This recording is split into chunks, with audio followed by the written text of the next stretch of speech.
Hi, this is Alan. I like IRONWORX because it's where everybody knows your name, and they're always glad you came. I love IRONWORX with Josh, Walt, and Zack. It's like sitting in your front room having a cozy chat with your best friends. Hi, it's Diva here, and I just want you to know that IRONWORX with Josh, Walt, and Zack, it's definitely my favourite dose of reality. Come join the family and keep it flat. Why sleep in when you could get your dose of iron in the morning? Listen to the IRONWORX. This is Enlightened Dawn. Roses are red, violets are blue. Ironrealmmedia is the best on the plane. To this show, I will forever be true. You guys are truly the best, and I love you guys. I'm so thankful to have you in my life. Do you like listening to space letters from Never a Straight Answer? Then tune in to the IRONWORX with Zack, Walter, and Josh. Break clear of the fear on the IRONWORX and become an Iron Scout.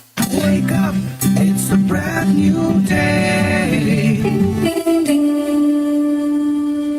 Good morning. Ding, ding, ding. Ba, ba, ba, ba, ba, ba, ba, ba. Good morning. Good morning. It's a beautiful day. Good morning. Here. Wake up. Wake up. Wake up. What is dark matter? Okay, we don't know. That's great. That's why it's called dark. Exactly. All reputable information comes from random people on the internet. Everything's internet. The earth is flat. It's like school in your hand. Dark matter is something we do not know what it is. We believe that dark matter is there, but we have never detected it.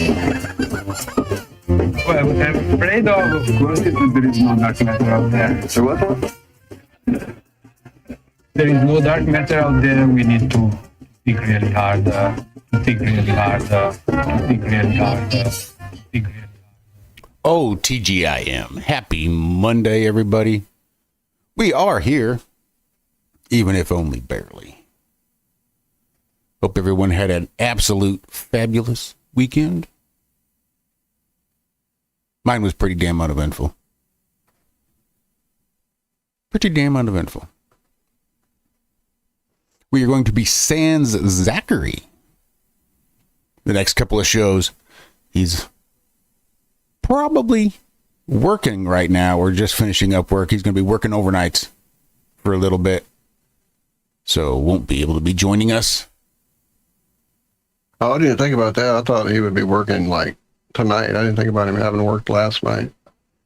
Near as I could tell, what he was saying was he wasn't going to be here for Monday or Wednesday. The days on the text kept getting moved around. Right, but I just assumed that meant he'd have to get up about, like noon or 2 o'clock or whatever and go get ready for work for like dark or whatever. And that would put him not being able to, be up at butt crack of dawn is what I thought. But yeah, I never thought about him having to go in last night. Well, damn. I guess we'll find out how that worked. But yeah, I know this lovely working nights thing. I did it for many a year. Working at the casino. I lived the nightlife. I didn't like to boogie on the disco. Yeah, it does seem like it's I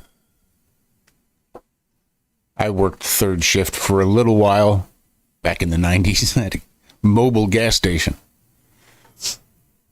And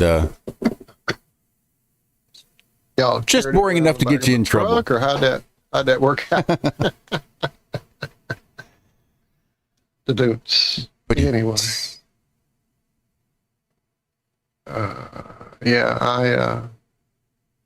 I grew up being a night person invoked upon me by my mother. Love her to death.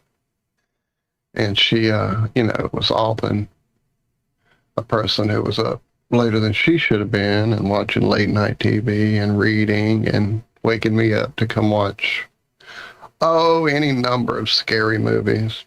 Probably because she didn't want to sit and watch them by herself. But it also introduced me to, a lot of stuff that some people didn't get at that early of an age. Like, I knew who Frankenstein was before I was 2, probably. well, I knew who his monster was. Like most people, I assumed the monster's name was Frankenstein until I was old enough to actually read the novel. Or actually able to read the novel. I tried to read it as a young child, and it was just like, what the fuck language is this even? It's definitely an old book written in an old style. But I finally read it eventually. But yeah, I was always a nighttime person, liked the night better, didn't really,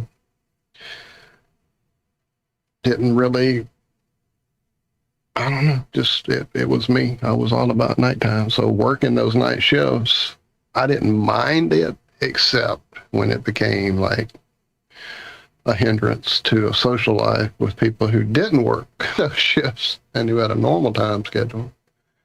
Because as you see, it's usually you're heading to bed as everybody else is up and around doing their thing, and vice versa. And then there's the whole trying to sleep in the daytime when it's not normal and your body is rebelling against it, and the sunlight's creeping through that one little pinhole you missed trying to cover up your windows with tinfoil, and yeah, that whole thing. That whole thing. And it's still mostly me. I mean, us doing this show kind of helped me, change my sleep schedule to an utter shit show, but it did cause me to go to bed a lot earlier and get up a lot earlier. And so that is somewhat beneficial, I guess. Anyway, yeah, I don't know. I tried to become that early morning person, but as you probably hear in the groggy, no coffee in my brain yet tone of voice, it's definitely not an easy transition when you've been king of the nighttime world. Yeah, it's a Kiss reference if you're not a Kiss fan. My dad prepped me for the early mornings for sure, and then of course working in the food service industry, whereupon I'd come in early. That definitely prepped me up for waking up at 3 a.m. Little military, I help you with that too, I guess. Yeah, especially overnights. Military, you'd have what's called fire watch. And when you get 30, 40 guys sleeping in one barracks at once, it's just kind of a good idea to have somebody making sure fire doesn't break out and kill everybody. So that's kind of literally what you do. You just sit there at a little podium stand for about 6 hours overnight, listening to guys yell and scream and do shit in their sleep because of all the stress they're under. It's nuts. Right? Scary stuff. I never thought about that part of it. Oh, wow. Yeah. It'll freak you out a little bit. Yeah. Yeah, I guess it would. Just trying to say hey to the folks here that I see so far. I may not keep up with this because we are sans Zack, and his presence usually allows me more leeway to play in the chat. So if I tend to ignore y'all after you start piling in, it's not that I'm ignoring you, it's just that I'm not focusing on the chat as I often do.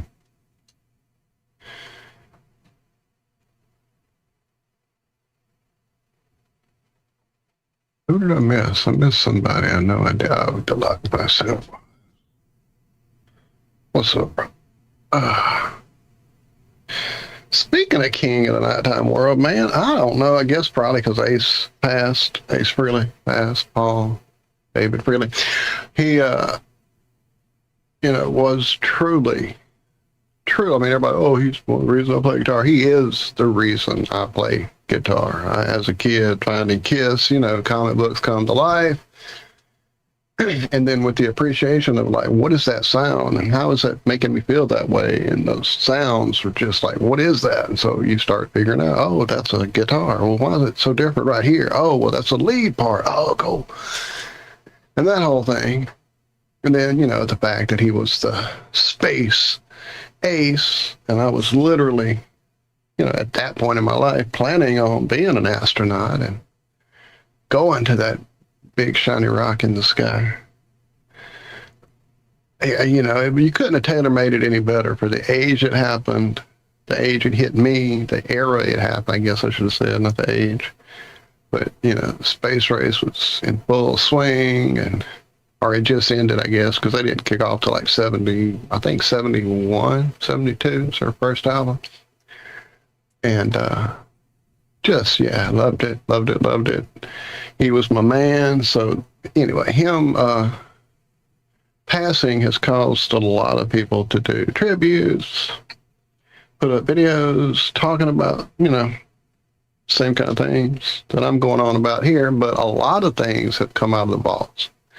And over the years with Kiss, as theatrical a band as they were, you know, you would have thought there would have been just endless movies put out. You know, I mean, we had Rolling Stone movies at the theater. We had Let It Be at the theater. I saw endless movies at the theater that were concerts, but never a Kiss concert. It was like a fucking duh. Why is that not happening?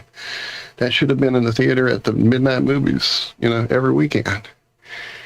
And it never happened, not in my area anyway. The only TV or whatever access that was ever knowledgeable to me was the movie that I missed because the night it premiered, my uncle Quentin, my son's namesake, and his family, my cousins and all that, they had a big spread out in the country there, and we all had this big Halloween party. And I mean, not just like, hey, let's all get together and do some costumes, whatever. I mean, we did the whole like hayride down through the backwood trails that he had already set up, all kind of scary. I mean, things that fucking people like. He took 2 cardboard boxes and tied rope or string or whatever to them, and then put one on one side of the trail, one on the other, and strung the rope across the front, you know, across the trail, so that when the tractor approached it and pushed it, these 2 boxes would then start running through the woods, coming from behind us first because, you know, it was really long ropes. So these 2 boxes are tearing ass through the woods on both sides of this fucking hayride trailer. We're being pulled behind a tractor in the dark. I knew about it already, but not everybody did. And dude, people were fucking flipping out when those things came running through the forest after. I mean, it was like some genius level shit he had come up with. And so I missed the Kiss movie for that awesome Halloween experience. Very aggravated, very pissed off. Had been looking forward for that movie for months, and literally like would go run to the house and turn on the TV for a few minutes and see like a scene that I had no point of reference for. Them sitting next to a pool in these weird silver robes, and like, what the fuck's going on? Walter, get out of here and go outside. You know, that whole thing. So that was the only access I knew about that was public videos. But now everything, like just like every other band, they've recorded everything. You know, there's so many hundreds of hours of great footage. And then there's some stuff apparently that was planned to be put out as movies and really high quality video. And all the dream versions of seeing them on stage from every era of every costume. And yeah, and it's really been like, again, a deep hole for me because I didn't see all that. I saw Kiss once, and no, I lie. I saw them twice. I saw them in '96 when they did the reunion, and Ace and Peter came back through. But before that, I'd only seen Eric Carr and Vinnie Vincent version of Kiss right before they took off the makeup in '82, '83, something like that. Anyway, so yeah, I definitely have been enjoying the Kiss ride again. Like, and blown away by like just the level of shit these dudes came up with to do on stage before anybody else did, you know. And the level of athleticism, like fucking genius. I mean, I hate his ass now. He's a fucking evil fuck. But at that time, you know, he was a badass guitar player. I mean, bass player. But him on those fucking 8-inch dragon boots, jumping full jump height, the height of a speaker. I mean, of a mic stand almost, and still playing. I don't know. Anyway, what are you saying, Laura? I had to leave the Kiss show. Yeah, I get it. The explosions are pretty intense. They definitely were. And the fact that Ace actually, you know, became the one who stayed grounded and normal, and all, you know, him being the alcoholic, got kicked out, drugs, all that whole thing. well, I say drugs. He got high. You know, Gene Simmons and Paul Stanley are teetotalers. And so for him being, you know, smoking pot, oh, he's a demon, get him out of here. Anyway. All right, I'm going to stop. No, sorry. No, Laura. Incorrect. They were phenomenal in concert. They were immaculate in concert. She's saying they suck too. And see, I grew up with that hatred too. I grew up with a lot of people hate Kiss. So I was like, always defending them. Like, yeah, man, y'all don't listen to the music. You're just seeing the image and all that. And that's true. Most people saw the explosions and the image and like, that's where they stopped. I mean, Ace Frehley's musicality created hundreds of the guitar players you grew up listening to. Hundreds of them all went back to going like, Ace Frehley's the reason I play guitar. What show was it? What era was it? Who was on stage during that show you saw? Just wondering. What year was it? Were they in makeup? Was it Ace Frehley and Paul Stanley, Peter Criss, or was it like the Vinnie Vincent era, or was it the redo era when it wasn't even the fucking real people faking like shit?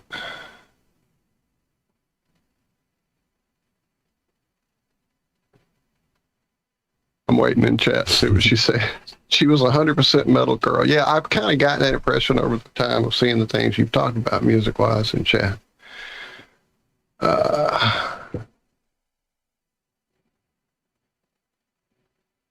Regina, I had that Ace Frehley plastic mask and the plastic bag wrapped around me for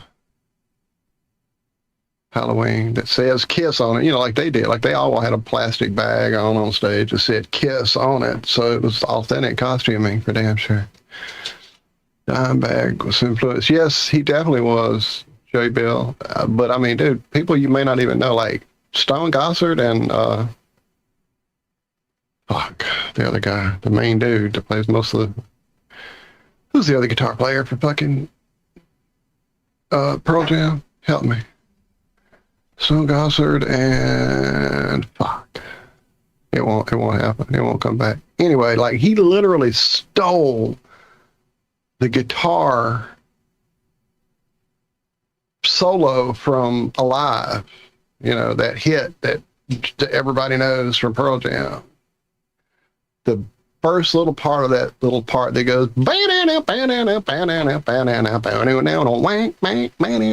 that is from She by Kiss. He'll tell you that. Mike McCready. He'll tell you that in an interview. I finally remembered.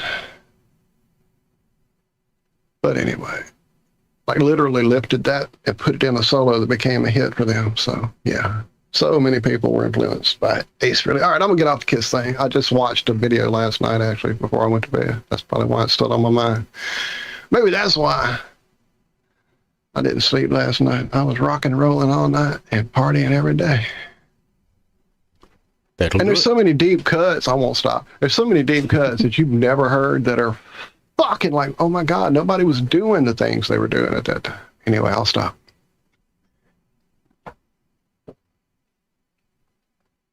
But don't get me wrong. Gene Simmons is an asshat.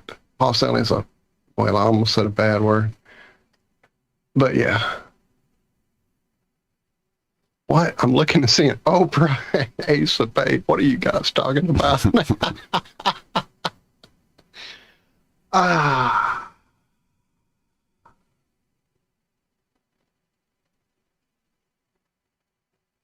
Oh, driving Miss Daisy. I got you. I got you.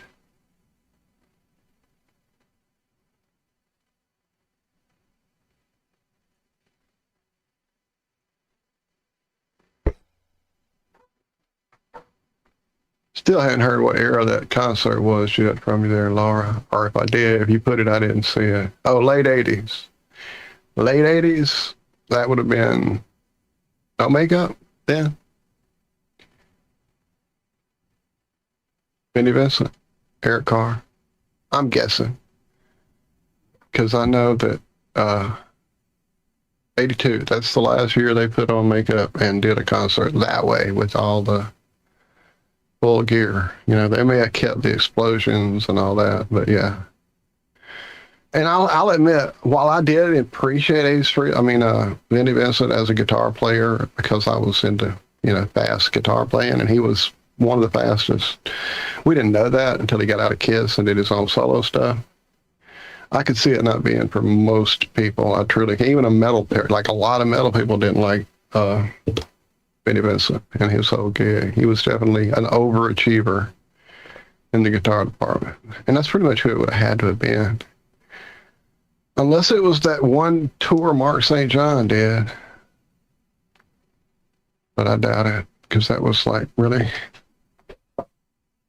Wait, Eagles? Oh, you left? Laura left the Eagles show too. Wow, that's interesting.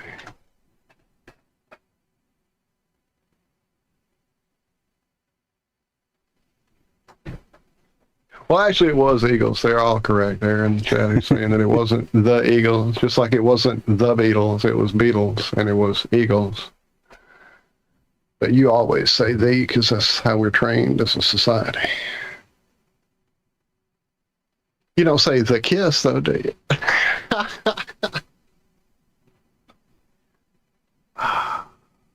Random thing that I was impressed by this morning when I went to the little left 3 bars on YouTube to bring up and go to either home and find our live show or just see us live over there.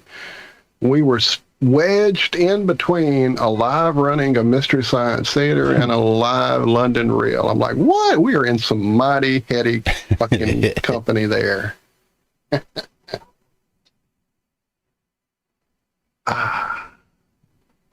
He had Ike on a couple of days ago, and I watched it, and that kind of got me back down his rabbit hole, which I had not been down since early Flat Earth and reptilians and that whole thing. And I mean, I knew that wasn't his whole gig. That was just where most people lost it over Mr. Ike's whole spiel, and either stepped away or went whole hog. And so I knew there was way more to what he was about and talking about, because my buddy Trippy McGee had actually talked about him in like a book he had read, was reading. Man, that would have been I don't know. Way pre-Flat Earth for sure. It was, and he was like, "Oh, you got to read this dude. He's all about everything we're talking. That we were always on a deep spiritual journey together." He was like, "Yeah, they definitely. He's definitely somebody you should check out." And I just never had a chance to, because I was usually 3 books deep myself going at once, and so I never did until after Flat Earth and the whole reptilian thing. But his later work, like probably the last 3 maybe novels or books or whatever, not novels, books. Oh, I'm sorry, coffee. That he put out were all about a little hoax, medical hoax that was played upon the world, and how it really was a refining moment in human everything, like whatever you want to call it, history, human evolution, human realization, human awakening, being the fact that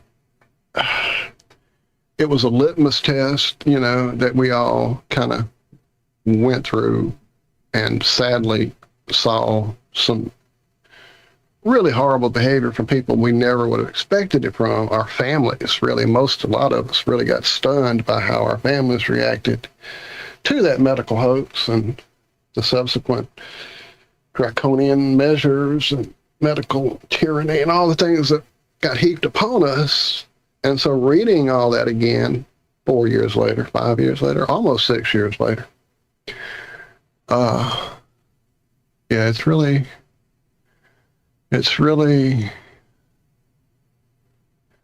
yeah. And a lot of it, He's still flat. I mean, he's still a glober. He's not really that I know of. I mean, I haven't seen him talk flat at all anywhere. He still thinks that a lot of what we deal with are things from other planets. I get that. Oh, look, you're talking about that right now, aren't you, Post? I just was reading it.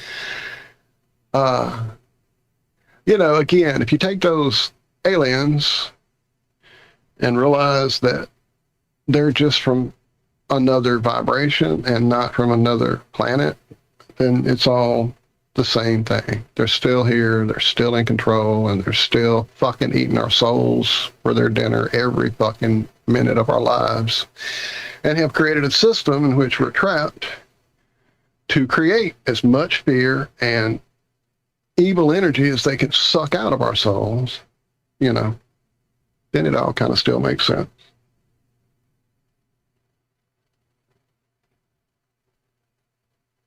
And what's crazy is about the same time I went down this Ike hole again, I started reading a book that I had put away, or I didn't put away.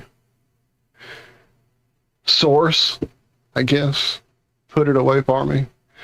I had been reading a book by Mark Booth called The Secret History of the World, which went into deeper historic stuff than any of the manly, well, I say not deeper, just different scope of things like the Manly P. Hall type, Masonic type history, secret histories, hidden histories, mystery school stuff.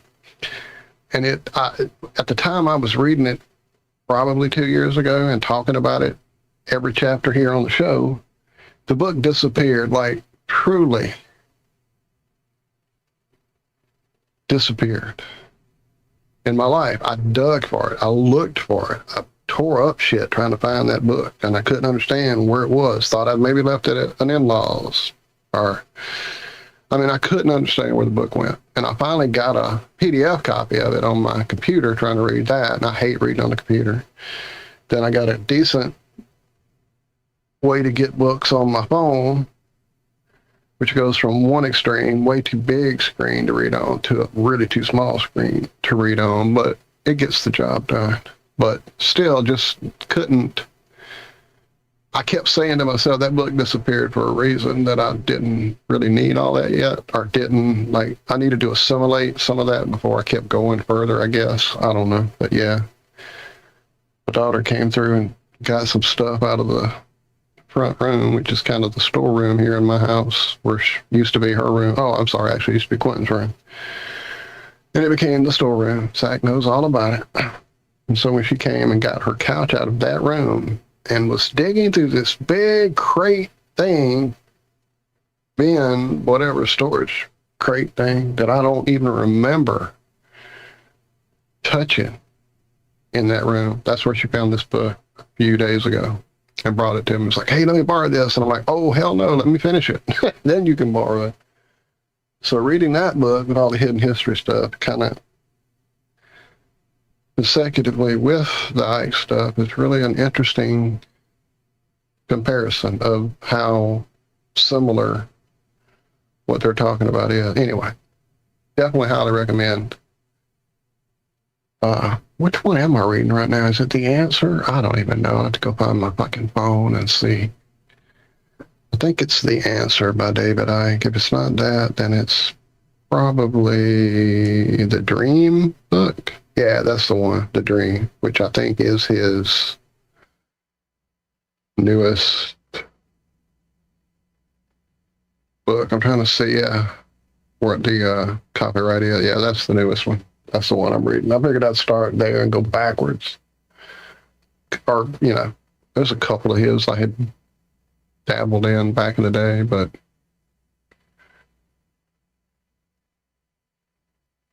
sorry, I'm reading chat.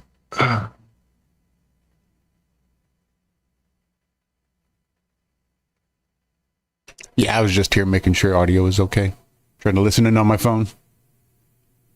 How's it sound? Sounds okay to me, I think. Near as I can tell.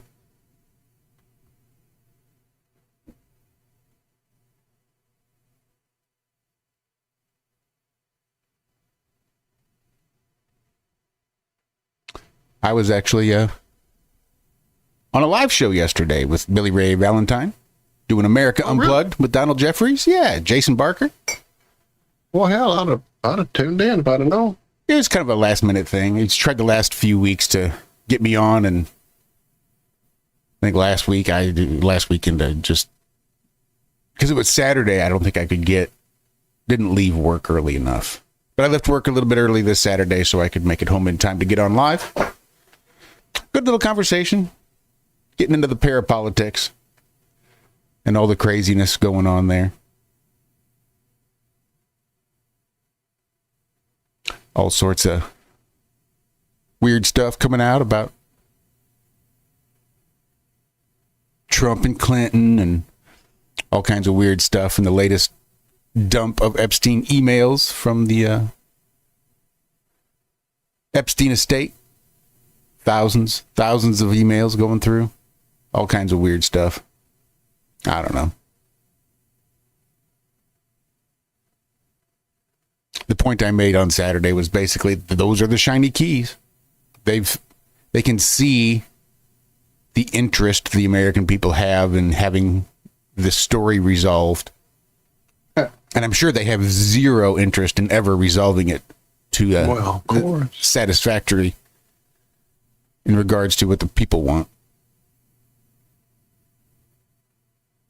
So it just works as a great set of keys to dangle in front of our eyes. Oh, look, we got more emails. We got more information on something we'll never act on. But it makes us think that something's happening, that they really do care.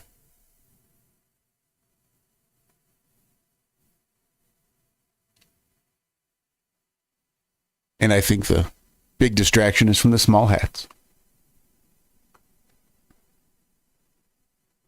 I think there are so many big stories going on in like the mainstream, or have over the last 2-3 months, that all sort of have that same common denominator. And there are now reasonably mainstream voices. It's hard to say what's mainstream these days, given the fact that a podcaster, somebody on YouTube or even on Rumble, can get more viewership than somebody on, say, CNN or even Fox News.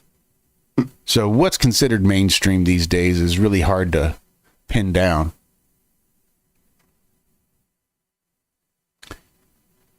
And I knew I shouldn't have gone off on that tangent. Forgot totally where I was. Oh, the small hats. Small hats. Small hats. Yeah, I think that's that common denominator that all these stories have. And so it's almost a mad dash to try to keep people from talking about it too much, just to distract from the great noticing.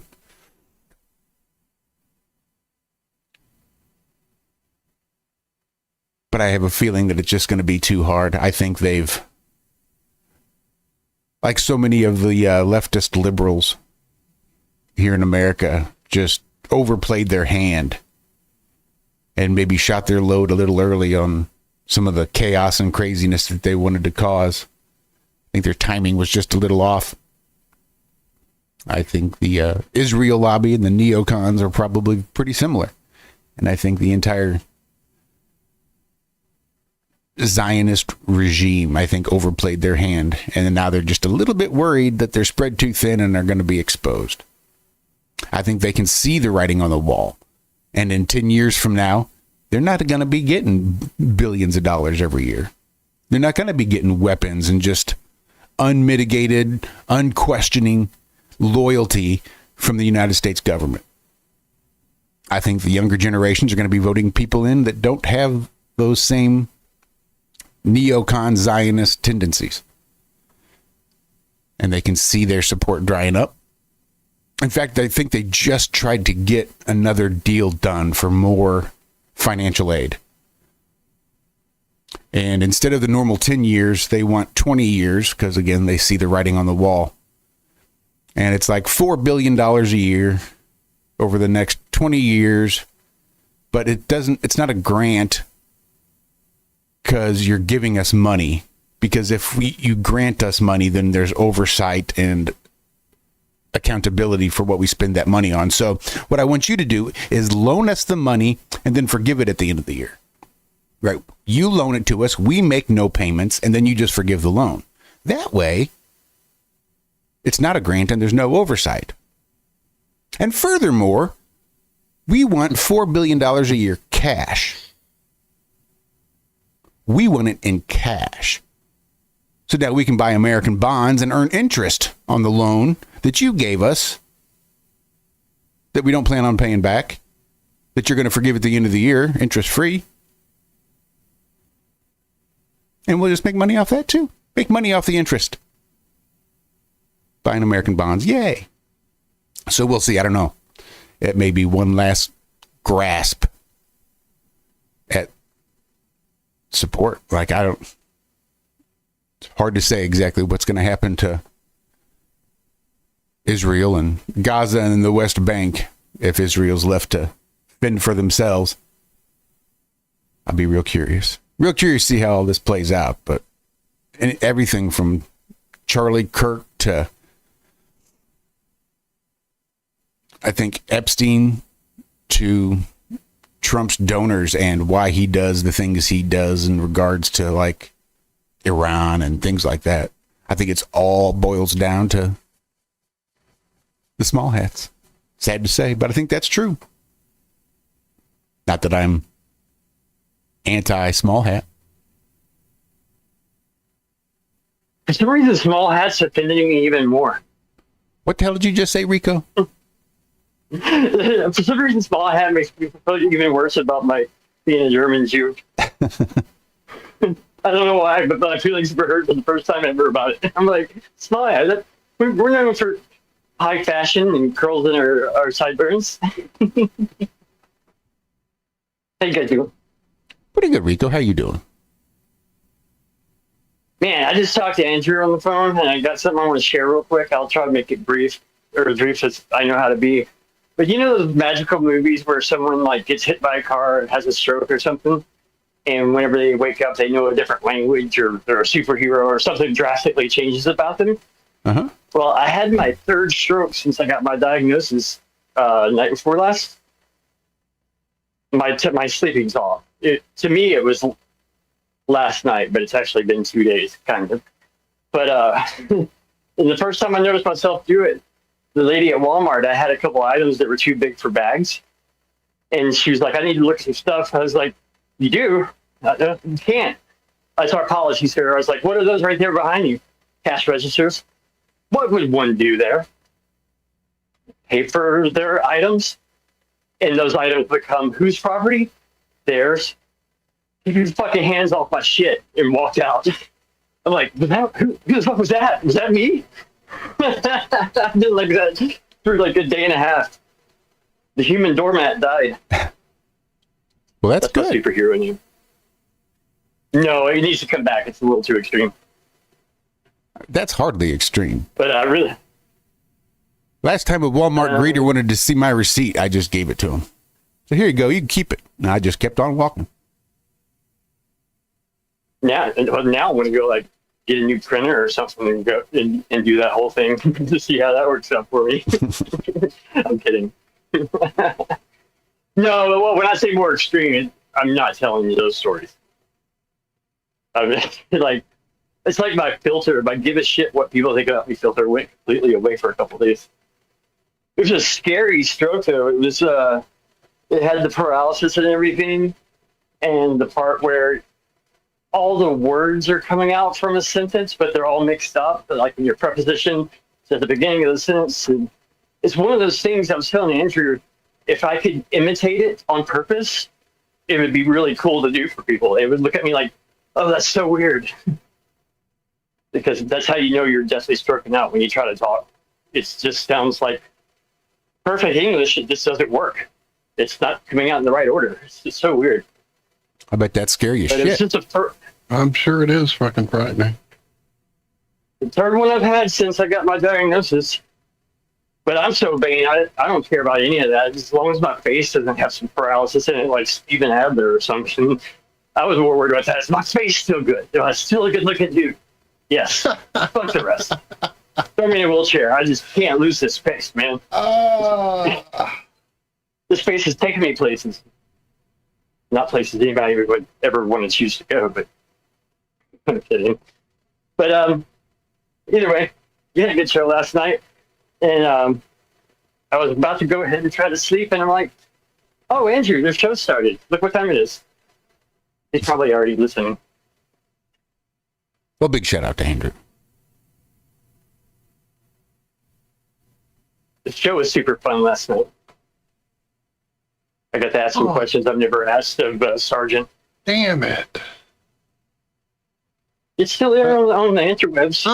No, but fuck, I forgot. I had things going on here.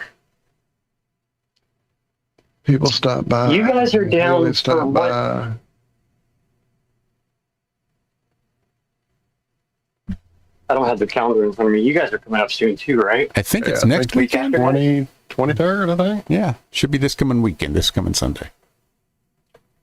Right on. And I'm also putting something together with Karen B. I wanted to pick out 4 time zones and channels from those time zones and do a 3-hour stream. The show starts after the earliest time zone hits midnight and does their yells and kisses. And then the next people to take over the stream are the next hour up. And, in after the 4th New Year's or something. And just be kind of random. It'd be less like a show and more like when someone sets a live camera up at Flattoberfest is an idea kind of rumbling around in my head right now. It's either going to be really cool or really not work at all. I guarantee you there's going to be no middle ground for it. That's why I chose Karen. She usually has a pretty good eye for what's a good idea like that. But if you guys want to be part of that, I'm definitely not kissing my ex-wife, so I don't have anything to do.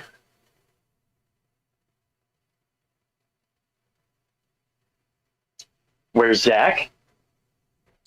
Either sleeping or working, we haven't figured out. He's either going to be working tonight, as of last night, or he'll be working tonight as of Monday night. Either way, it kind of throws his schedule off in such a way that he couldn't be here this morning. So, right on. Yeah, that's about all the news I have, I think. I feel like I've been up for several days on the drugs, and now the drugs are worn off, and I'm still stuck awake. That's exactly how I feel right now. That sucks. I'm super tired, but no, it's actually, but I'm not crashing feeling or anything either. I'm just not, I had like this weird energy about me there for like a good 24 hours after I realized what was going on. Like, oh, wow, I'm taking up for myself. And doing a good job at it too. How whenever you come back at someone at your workplace and you're laying in bed later that night going, what I should have said there that would have been so much cooler. But, the cooler stuff's happening in real time now. 12 hours ago, we would have been oh, he got you. Well, I would also vote on the stick with that filter being off than going back to that filter myself. Me and Karen, speaking of Karen, we talked about that. She wishes she was more like me, and I wish I was more like her. Like she's a little too harsh. I'm a little too soft. If we be in the middle, stand up for yourself, but also be easy to get along with, and don't jump down everyone's throat at Flattoberfest. But still stand up for yourself. You know what I mean? Like really, Avery calls me the human doormat all the time. It's because I'll just sit there knowing I'm eating shit and keep eating it like it's freaking caviar. it is a delicate balance. Yeah, I'm usually not good at it. You should hear me whenever I have to do it towards someone I love. I went off on Lowry and Nico one night, and I was more embarrassed of what I said than how I said it to him. That's me trying to stand up for myself, if you're wondering. I get really socially awkward if I care about the people that I'm going off on. I get really awkward because I want you to know I feel strongly about this, but your hair also looks really good today. Yeah.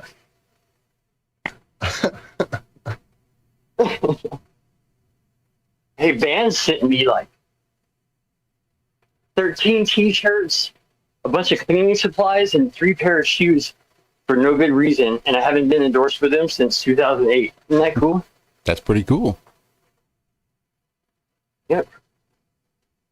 Well, yeah, this looks like a billboard for Vans now, but I can handle it. They're getting lots of free stuff. As much as I loved Vans, you know, as much as I loved Vans in a conceptual way, you know, I was a skateboarder, and Fast Times was a really funny movie, and all of that. I couldn't wear them. I never could wear them. I have too high of an arch support need for those flat ass shoes to ever. Well, you know, Nike bought them out, right? Now I they can't have all wear that. Nike either. No, that's not. Well, what I'm that's saying is not. they have everything from trail shoes, running. They have everything now. Wow. Yeah, oh yeah. Sounds Oh, like I know. work There's for them. more than just the skate shoe. I get that. I'm just saying they still don't put the support. waffle There's sole, very yeah. few people. There's very few companies out there that offer an arch support that's sufficient enough for me. So you know how you go into, I think it's New Balance, and you go stand on the little machine, and it brings up the little image of your foot and how you need this kind of shoe or that kind of shoe. New Balance at one point was my go-to shoe because they did have an amazing arch support. And then they figured out through corporate fuckery that if they pulled those arch supports out and sold them to you for $60, $80 a pop separately, they'd make a whole lot more fucking money and turn their shoes into a shit pile. And so that's what they did. But anyway, I go to the store. You know they make there skate trying to shoes get- now, New Balance. I'm sure they flat as fuck. They're flat as fuck. I'm sure there are great skate shoes. So I go in there and I hop on that thing. I'm like, yeah, fuck it. I'll pay for some fucking insoles, I guess. I get on it, and they literally call people from the back, hey, come look at this fucking dude's feet.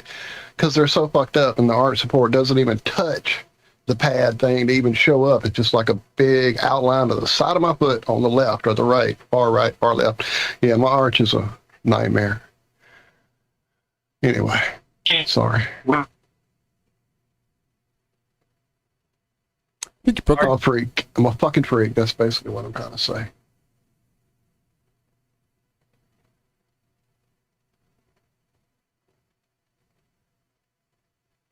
Freak. Yep. Oh my God, I'm disconnected. Sorry, guys. I'll go back. Jamie Foy, he's on Death Wish. He's like the new holy shit thrasher skater, street skater. He skates for New Balance. I had his shoes. They were dope because I felt like I was like wearing these badass shoes, but realized every shoe was all people. I was like, why are you wearing old man shoes? I don't get it. Like, oh God, I am. Is that what you think when you say New Balance? Like, guys that use the word orthopedic too much?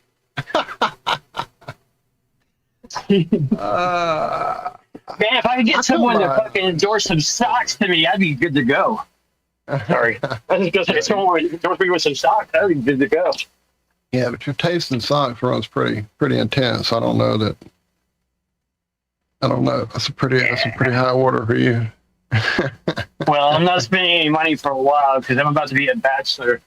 So I might even buy a pack of I can't go that far. That's nonsense. I'm going to get my socks at Walmart. But I'll do better. I'm going to be broke the rest of my life with my taste, aren't I? I was talking to my friends, and they're like, yeah, we'll come up. We'll do when you get your new place, your new pad, we'll come up. We'll celebrate and stuff. I'll bring some girls over. And I swear to God, I wasn't joking at all. They thought I was joking by the tone of my voice. I was like, do not bring any girls. I'm done. And I think they thought I meant I'm on the dudes now. What I meant is I'm not getting another relationship. No, I'm going to be on the bigger and better things. They're called dongs. They're huge dongs, man. What's Sean Penn's name in Past Times? I'm trying to come up with it. Spicoli. Jeff That's Spicoli. right. That's right, Spicoli. That's what Vance calls those sunglass line. I know that, God. Mm-hmm. I feel like I took over the show. I didn't mean to.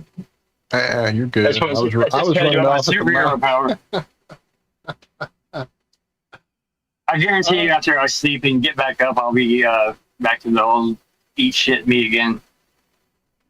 I don't mind from certain people. Don't do it.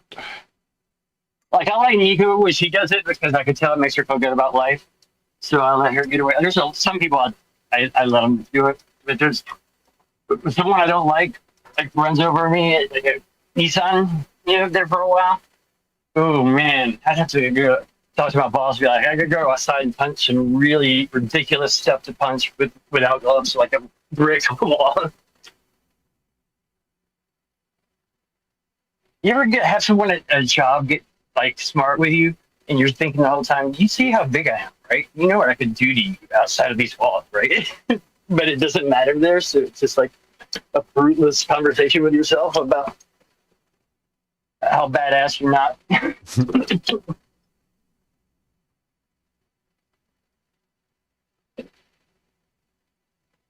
Is Nemo in chat? Nemo was in chat. He was. He may be playing a game now. But he was. Yeah, he may be live. He may be streaming now. But he was here. And a shout out to Nemo. I did see your comment in chat on Friday, I guess, or maybe it was even Wednesday, talking about Battlefield 6 being down to play. I have yet to even hook my controller up to my computer or download Battlefield 6, despite my interest in playing it. But oh, that reminds me. So I got to do this now because I'll forget. There is a free game right now on Epic for this week, and it'll go away on Thursday. So go get it now. It seems like it's right down your alley. So, Zack, shit, Josh, you and Zack is what I was trying to say. The whole like Battlefield 6, real guns, all that stuff. It's a free game, and it's really. It's basically all of that stuff. I can't remember the name of it now. I have it, but I don't have Epic open right now to go see what it is. But yeah, I thought when I got it, and it was like, oh shit, this would be something Josh would love. I mean, don't get me wrong. I enjoy those games. I've played them with you and Zack as well, and it's fun. It's just not my go-to first game. I'd rather just, get lost in some fantasy world than some reality world. If I'm going to be in a reality world, I'm already there. It sucks a lot, so I'd rather go in a fun, little colorful, cartoony, shoot ray guns and have wings. What? Have you seen Hot Tub Time Machine? Tub Time Machine, where he's like, it's called doing time. I'm doing my reps before I go out on the yard. I love that movie so much. Yeah. Lucifer being Molly Crew at the end of it just sold it for me. Part 2 was okay.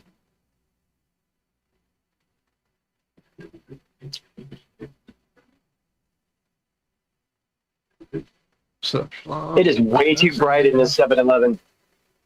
Wow. It's way too early to be in a 7-Eleven, I think, to me, anyway. Seriously, though, I'm not even going to go on a date with a female. God, everything I'm saying does sound like I'm moving on to bigger and better. Gay. Don't.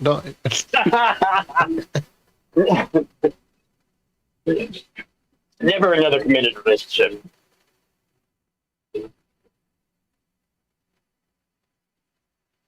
I'm done explaining why I'm a 40-year-old dude listening to the Norman team. Did I already tell you that Corey just sent me a windbreaker? Yes, you did. They're on the Oh God, the Aftermath 20th anniversary tour right now, and he had to cancel because it got extended because it's selling really well. So he had to cancel another sombrero. He's like, well, I sent you something, and I'm wearing it right now. It has the guy on my neck on it.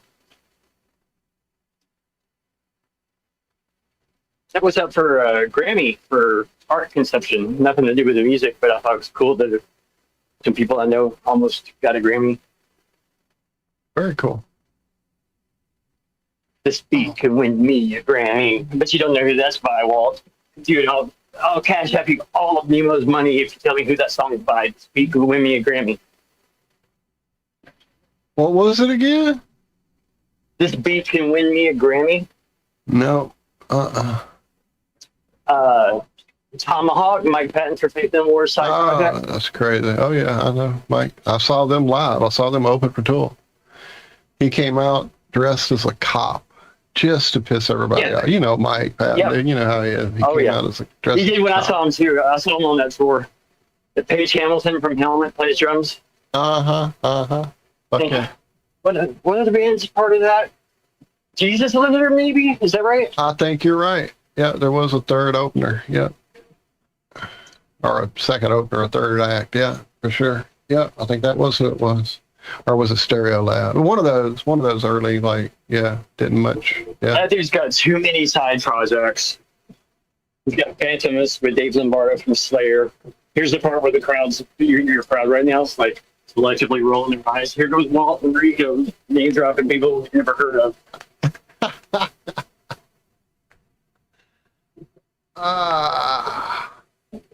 I do not remember what my daughter said to get, so I'm just going to get one of everything. That's the best way to make sure. Yeah, that's what I'm going to do.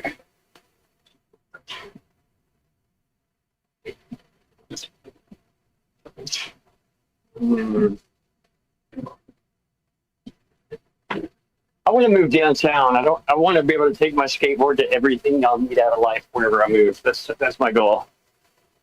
Or no bicycle, obviously.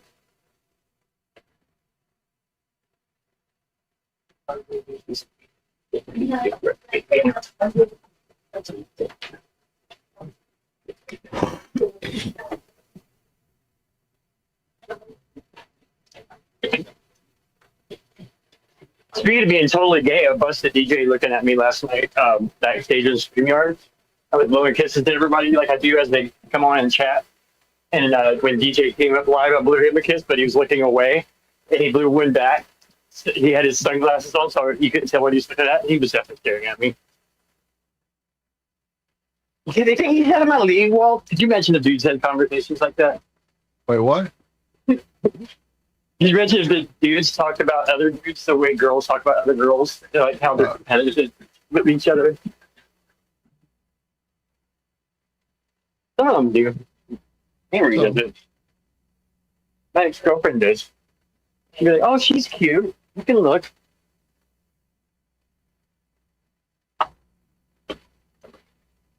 How you doing today? I'm all right. How about you? I'm reasonably well. I'm live on a show with some people from New Orleans and St. Louis right now. Hi, 7-Eleven. Hi, 7-Eleven. They're all staying.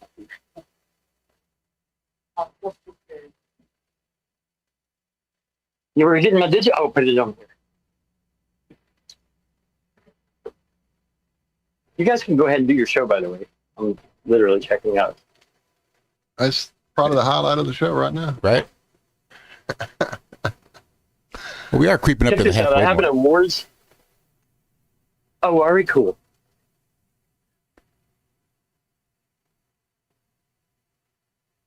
And I did see some requests in chat to go over some space lettuce.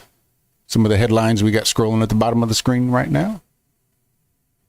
Oh, I didn't know we had stuff going at the bottom of the screen now. I mean, I should know that, but I'm not watching the YouTube, so I missed it. I make an attempt. I don't think I got it done on Friday, but usually I try to get headlines from the stories we posted and scroll them at the bottom. All right, you beat too. You too. That's a good one. That's what they all say. They all tell me I have a good one. I hate when people don't get my dry humor like that. Like when someone says, have a good one, I'm like, oh, you noticed, thanks. I think it's pretty good too. Or like if a waitress at a restaurant's like, you want a box for that? You go, no, but I'll arm wrestle you for it. They stand there for a second like, ah, you got me. Just stand up. Say, well, I'm not trained up for it yet, but sure, I'll go ahead.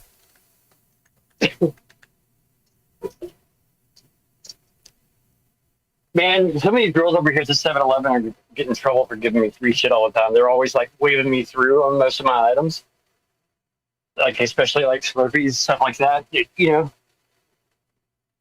where they do their inventory with a cup, and I have my own cup.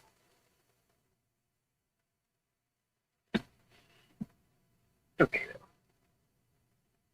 It's all good. I always go in there like I plan to pay for it.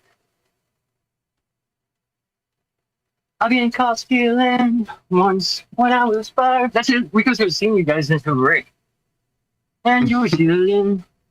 It's just as simple as that. Well, it's just You're probably doing a lot for those checkout girls, though, Rico. Like, I imagine you really benefit their life. Think of all the good feelings and things that generates. Like, they get to go around talking about that special kid that they help that comes in on the bike every once in a while, and they just give them free Slurpees. I don't know if he knows how to drive a car. He might be from, like, South Africa or something. Yeah, I don't think he can get a driver's license, so I just give him free Slurpees. See his socks though? Right, his fucking socks. I've got how women think down. You know what? I don't got a car, but look at my socks. I'll buy you a taco. Want a fish taco, baby? I'll get you a hell of a deal on the cherry Slurpee. Hell of a deal on one. They can't even get that free. It's a hell of a deal though. It's like 9 cents off. God, now I want a fish taco. You like fish tacos? I mean, there's a joke in there that I'm bound to say I absolutely love fish tacos. Not touch that one, but I had someone give me a hug at the merch booth. We would all go sit behind there after shows on Warped Tour, and you know, so that's if you're signing stuff, you'll sell more merch. So they're always sitting me back there. And we had a collection of girls giving me a hug because they didn't realize that my stage clothes didn't hardly got washed. I just laid them out on the van. And the whole clip, it's probably like 2 minutes long in total, but it's just clips of like the girls at normal speed give me a hug, and then a heavy slow-mo of her reaction when she gets a whiff of smell. And one girl was like, "You smell like ancient vinegar." Ancient vinegar. Wow. And being a drummer too, you're soaked. You know, Warped Tour goes and you have lights. It's all a daytime festival. They don't even have lighting, so man, that's a hard tour to do in a band right there. Warped Tour.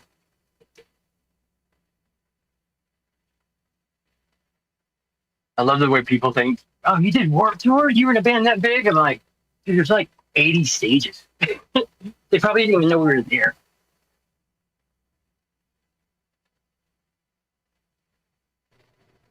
Oh no, it's alive. Laura says she's got a puffy taco down the road, which I think is great. That's how you know when they're ready to eat. Once all the juices start to release and things get nice and puffy, that's when it's time to go to town. Yeah, I wish I was kidding, but if she starts going off on me for taking the car, will you mute me? She might do it. And she would be in the right, too, because I'm not insured. I don't have a license. Ooh, be careful, Jax. Yeah. Might want to turn that safe search filter on when you do that Slurpee a search. Yeah, that might be a good idea. I wish I knew how long it took me to actually get behind the wheel again after I finally made it home. I almost said Warped Tour. Oktoberfest after the right. It felt like about a year, didn't it? Wait, that would be right now. So it was that long.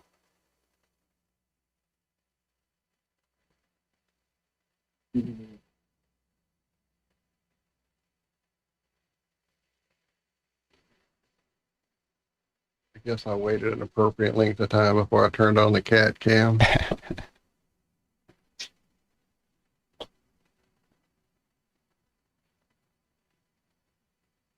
Okay, I don't think she even noticed I left. I'm gonna grab my bike and act like I'm walking in with it. Jesus. Oh yeah, there's a bike to open. No, Mom, I didn't sneak out and steal the car. I mean, if the thing was paid off, that would be one thing. Like if we shared the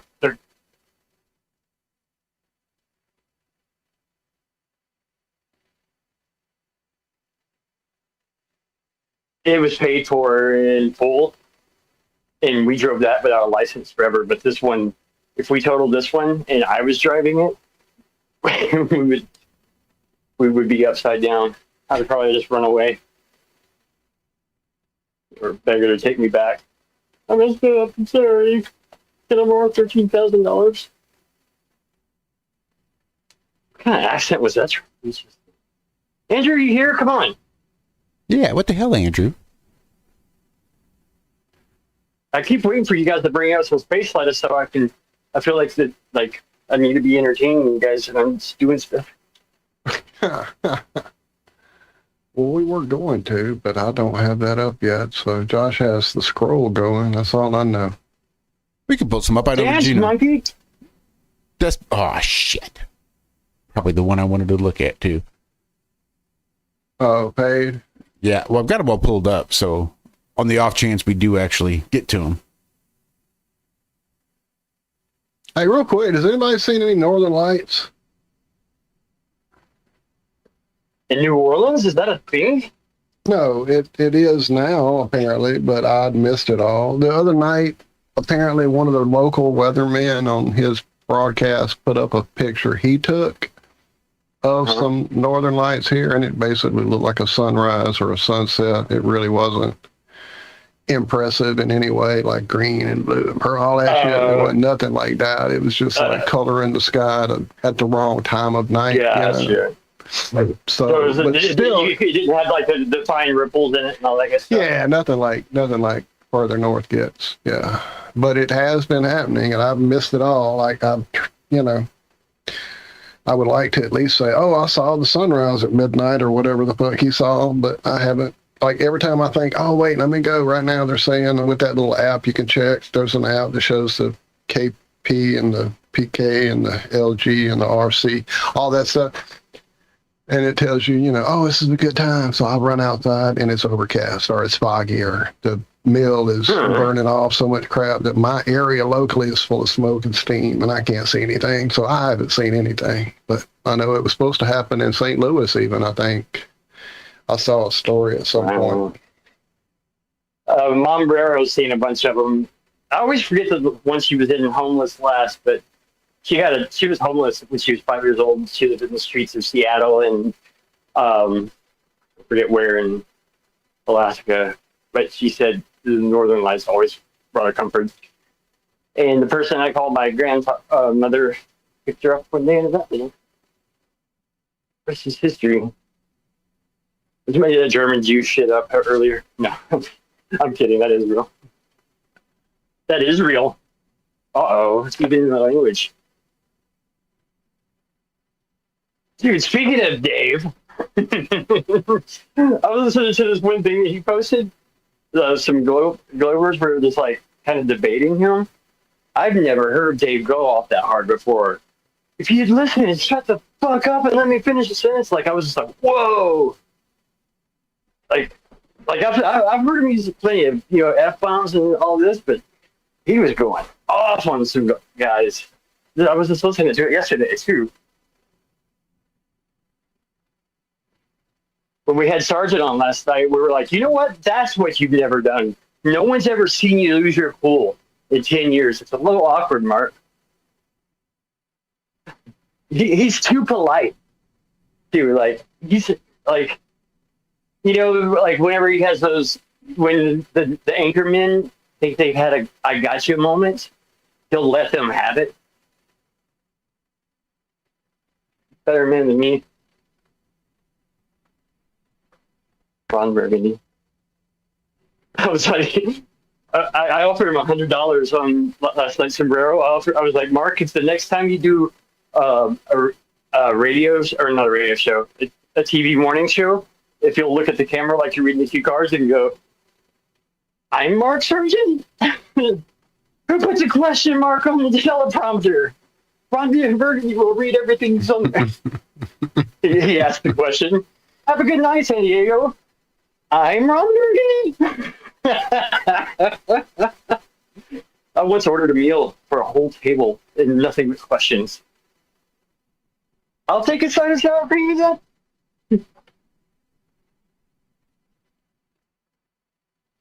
Face lettuce? I feel like I'm saying very uninteresting things trying to fill some dead air. We'll never feel the need to fill dead air on this show. No. Okay. Words? Well, We prefer to let the silences scream. Ooh, that just gave me cold chills. That's the only thing I'm nervous about this whole thing. The silence. Like I'll have to have a TV or a movie or a podcast or something going at nonstop to get used to it. Try reading a right book. when I started thinking about that, I've got plenty of those, but it's the silence. Well, I have tinnitus too, so dead silence to me has a high pitched ring to it, so it's even more unnerving. You know, that ring in your ear. Mm-hmm. Oh, yeah. Well, I know Regina wanted to find out what was actually inside the moon. What is it? I know it's probably melted cheese, but I didn't want to spoil it for anybody. Well, I knew you were going to say cheese. Here's the headline. It's official. : Cheese. Scientists confirmed what is inside our moon. They've confirmed it. They've confirmed the inside of the moon officially. And the verdict is in. It says the moon is not made of green cheese after all. A thorough investigation published in May of 2023 found that the inner core of the moon is in fact a solid ball with a density similar to that of iron. And well, no, that's about the extent of it. You'd think, oh, okay, cool. Well, let's find out what it is because it's official. They've confirmed what is inside the moon. But you read the story, and this is the extent of it. They had a thorough investigation in the May of 2023. Yes. I don't know that they found that the inner core of the moon is in fact solid. I think there were still questions as to whether it was a solid or molten core. Mm-hmm. But they have found that whatever it is, whether it's solid or molten, it's close to iron. It's very similar to. It's not identical. It's clearly not iron, but it's similar to iron. And that's the extent of the discovery. That's what they have officially confirmed as to being what is on the inside of the moon is it's close to iron. Or you need to put it's close to iron? Make shit up. That's why you have to. It's close to iron? Uh-huh. That's how you state something as a question. Yeah. If you saw how high my shoulders were getting when I'm doing it, you would get what I'm doing. I'm an idiot. They send that same machine, they send the comments, and it neatly lands on the comment, and these 4 little wheels roll it, and it has a little spoon that comes out the bottom. It scoops up a spoon, puts it back into the machine. Another rocket comes along. It shoots out Judy from the Jetsons. Okay, I had a stroke. I can't get this out. The joke's not going to work. I'm over it. Bye. I'll laugh anyway, because it was a really good effort. Oh my God, it was so good too. And my brain just started trying to fix it. I couldn't. Actually, I'd falsely blame that on the stroke. That was just, I couldn't get anything out. But yeah, you know, I wonder if people ever like really think they're reading this article, like, you know, if we can't get to the moon, how are we sending these little things to get samples from things outside of our solar system? I mean, you know, like there's so many things now that, and I was one of those guys that ate that shit up. You know, I slopped it up, let it dribble a little off my chin, like, you know, some honeycombs in the morning, and you let that milk drip and it's a little better. That's how I was about space. I loved it. I had like a 10-part VHS space documentary. You know how when you go to the hospital and they set a PICC line up in your IV so they can just come through and mainline different drugs right into your vein? That's how I would like to take it once upon a time. Could get back in heroin, I guess. I guess. I wouldn't suggest it. I recommend not, but... If you guys, you know what? Actually, that was just a dark joke. I'm sorry. I apologize if I offended anyone. If I ever do that again, my intention was to die. I can promise you that much. I wouldn't ever test those waters again. That's just a nightmare. I can't imagine what that new stuff's like. What's fentanyl? I've heard that stuff's even harder to come off of. People are dropping flies. Boy, I changed the subject pretty hard before there, didn't I? Well, that's why you got to bomb Venezuelan boats.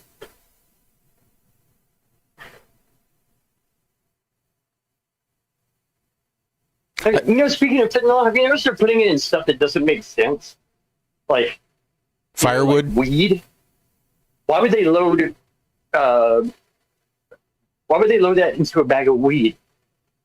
It can't. It has to be worth more than its weight, right? Because you have to be afraid of getting your bud. That's why it's all about fear, dude.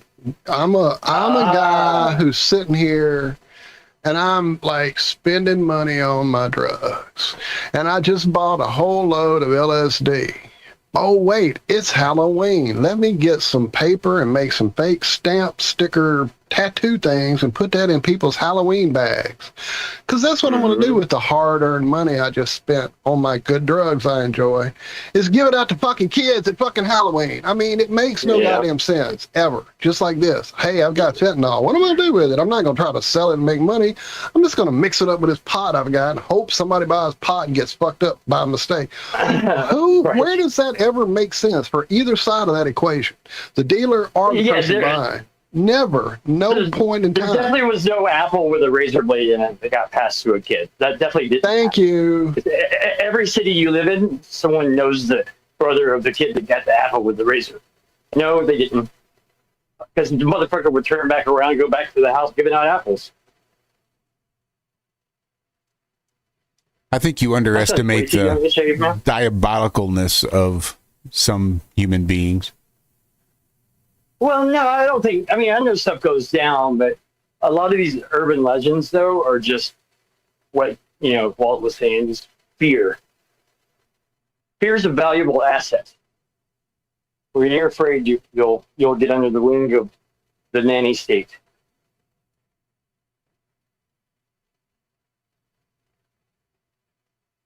I don't know what's more embarrassing, the fact that I've been home like 5 minutes and I can't find my Nerds cluster gummies, or the fact that I bought Nerds cluster gummies. Yeah, that's probably the start of the problem right there. Shit's good. Oh. Well, Post, if they take an idea like maybe the CIA and crack cocaine, you just, if it's super addictive, then maybe you don't put so much in there that it kills them. But for some reason, they feel a really strong need to buy their weed from you. For some reason, your weed really satisfies them in a way that nobody else's weed does. So they keep coming back to you to buy their weed. That's the only way, or coke, or amphetamines, or whatever it is. Someone needs to guide me back into weed. I need that. Someone needs to tell me how to do it, what to buy, like, so I don't get too ripped, how to ease back into it without losing my shit. Because I want to be, there's no good reason why I'm not smoking weed to not have strokes. The ADHD and the PTSD, and then one life problem comes at me while I'm having a little bit of a breakdown of the first two things that I listed. That's when I end up stroking out. It's too much shit. I can't, wow, I'm having a hard time saying it. My brain's doing the thing it does. Amy calls it listing. And then I'll add another thing. Oh, I need to pick this up. I need to do this. And I still got those other things. And my brain's trying to multitask all at once. And It gets full and I stroke up. I already lost the nerds. Well, please don't do that. I'm not going to. I mean, you know, like, I don't even know why I go to the ER anymore. It's going to the ER after you have a stroke is like hitting a pothole, and then right after you hit the pothole, you see a sign, you have just hit a pothole. Like, it's just useless. Like, the stroke's already gone. Hey, take some aspirin, drink lots of water. Thanks, bud. I just wanted you to define that was definitely a stroke.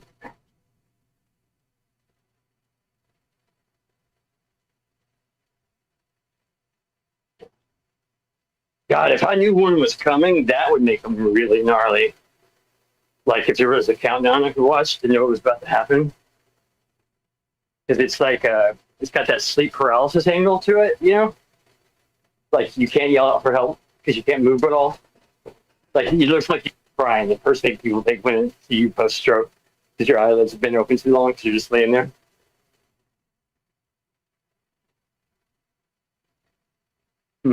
So weird. I'm becoming a poster boy for just say no. Like the list of health issues and, you know, fucked up relationship and dead friends and brothers and like, you know, they sell it like the glitz and the glamour of being I wouldn't say a rock star, but, you know, musician guy for all those years. Yeah, and I'm also had 3 strokes by the time I was 48. And I've got 3 different kinds of teeth.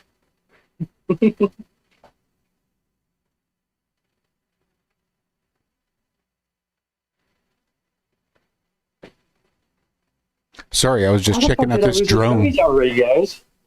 How'd you do what? I just found and lost them. I've already lost them again. Probably the cat. Probably. Oh, I got it. I'm just kidding.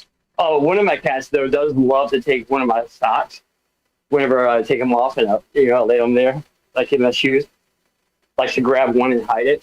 I have a stack of 11 socks right here behind my TV that don't have a mate. So 11. The cheapest price this branded is $20. So that it's worthless if you don't have the other one. That's $220 because this cat keeps taking my socks. Have you considered simply wearing jeans? Something that covers your socks. Now you've got 5.5 pair of socks. They're covered right in. Now there's 5.5 pairs of socks behind the TV. Well, I'm wearing jeans that are so tight, or pants now. I'm not wearing blue jeans. I'm wearing pants so tight that whenever I walk, they like kind of start to inch up. You can always catch a shot. Have you considered? But that's the way I want it to be. Because, you know, it's like if you have a tattoo on your upper arm, you don't roll up your sleeve and put a pack of smokes in there so everyone sees a new tattoo. People go like, oh, that's it. That is. And I'd be like, the finest sock known to me. And I think you might want to roll a pack of cigarettes up in your sleeve.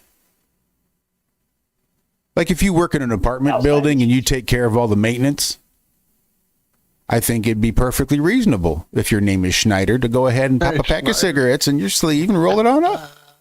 I mean, don't make the decision to do that for the rest of your life, but, you know, take it one day at a time. Absolutely. Please tell me somebody, one of you two guys or someone in chat has seen where they figured out that the guy, Kiefer Sutherland, his character in Stand By Me is the same color in The Lost Boys. Yeah, I saw that weird fan theory about the crossover. Yeah, I mean, it's definitely not real, but it kind of works. So I'm like, oh, wow. Holy shit. I'm a big fan of that actor, too. He was awesome in Phone Booth. You don't even see him until the end. Spoiler alert. The movie came out like 30 years ago. Here. I don't care. Some people don't watch movies when they come out. Fucker. What the fuck's a phone booth? What's the Hey, true story. That singer was sleeping on the bench right behind us once, and I was talking about The Sixth Sense, and I'm like, "You want me to give it away?" The guy driving the little bank fire. He's like, "Yeah, sure." He's dead the whole time, and you hear Jason, my singer, right behind me, go, "Damn it!" Like, because I just gave it away. You didn't mean to hear overhear it. Wait, what movie? The Sixth Sense. I haven't seen that yet. No, I'm kidding.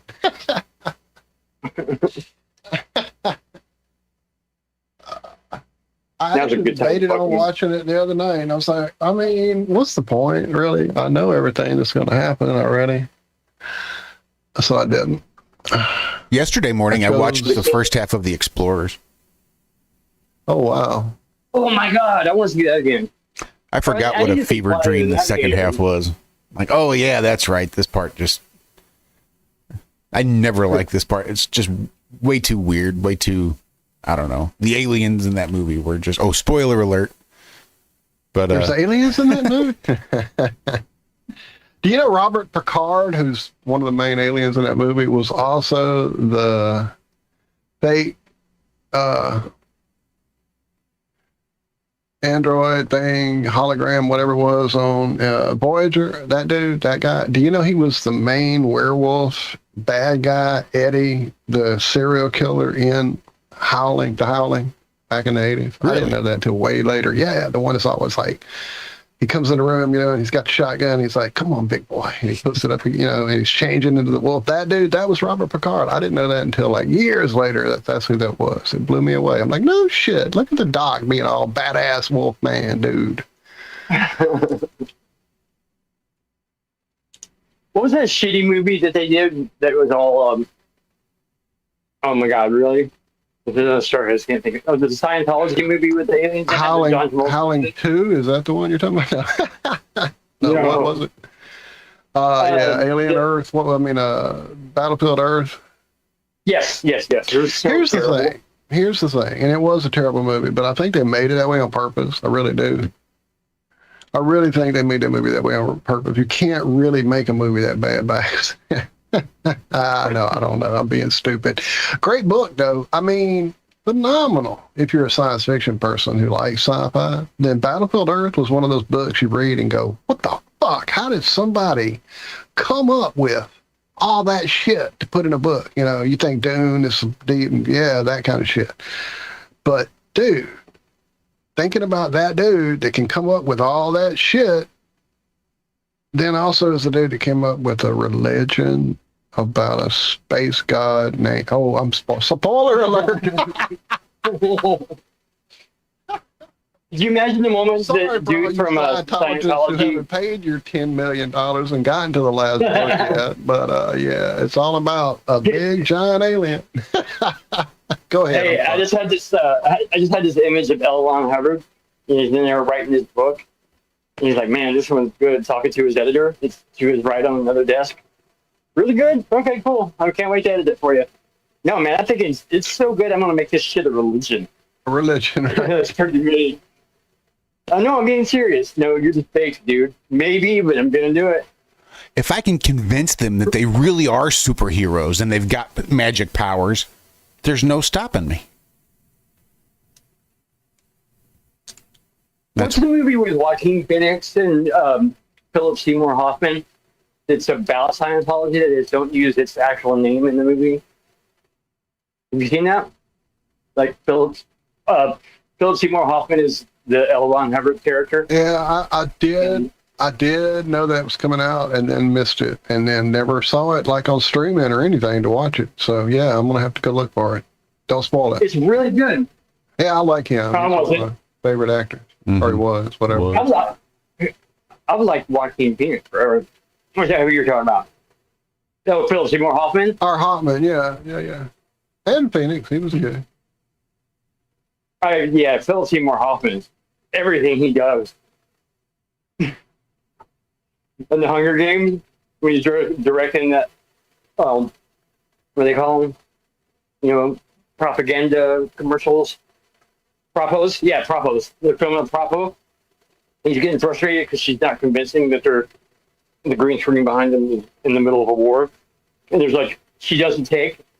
And Philip Seymour Hoffman is just quiet for a second. And he suddenly screams to the top of his lungs, "You're going to fucking war!" Trust me, if you can find that moment, watch it, you'll laugh. He just loses his cool.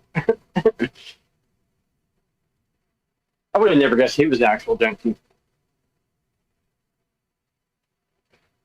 Hey, Wong. He's doing China White. That stuff's a little sketchier. Well, actually, that's not true. Tar's pretty sketchy. But it's sketchier because it's so much stronger than Tar. Depends on how many times it's been stepped on. You know what? It's all relevant. I don't want to talk about drugs. Right? Oh, wow. Tony the Sea talking about flatliners. Man, I haven't seen that in about 25 years. Ooh. I bet that'd be a good one to go back and watch now with some more different pair of eyes to see stuff in it, I bet. Yeah, I would have forgot all about that movie. I did too, till I saw him. When they die on purpose. On purpose, yeah. And they open like a portal, yeah. I think they tried a TV Hey, show wasn't the for a movie where minute. that space shuttle? Did they? Where that Think space so. shuttle goes to hell? You know what I'm talking about? They're in a spaceship and it goes to Event Horizon? Yes, yes. Yeah. Yeah. I thought that was a good movie first time I saw it. And I did. Not I good, wanted it's to. good. Like, I wanted that to be a great movie because I like Sam Neill and I like the guy who directed it, although it's escaping me now who it was. And I wanted, and your boy, the other guy. Damn it, my brain is not. Maybe I'm having a stroke. Fuck, I don't know. But definitely the freaking. It just didn't do it. Like, it didn't go where I wanted it to go. I was not as excited about it after I saw it as I was going into it. It's still a movie I'll watch if it's on, I guess, but I don't seek it out like I wanted to. There was another one during that same period. What was that other one? I'm not really worried that I'm having another stroke. I'm just using that for a good excuse for as long as I can milk it.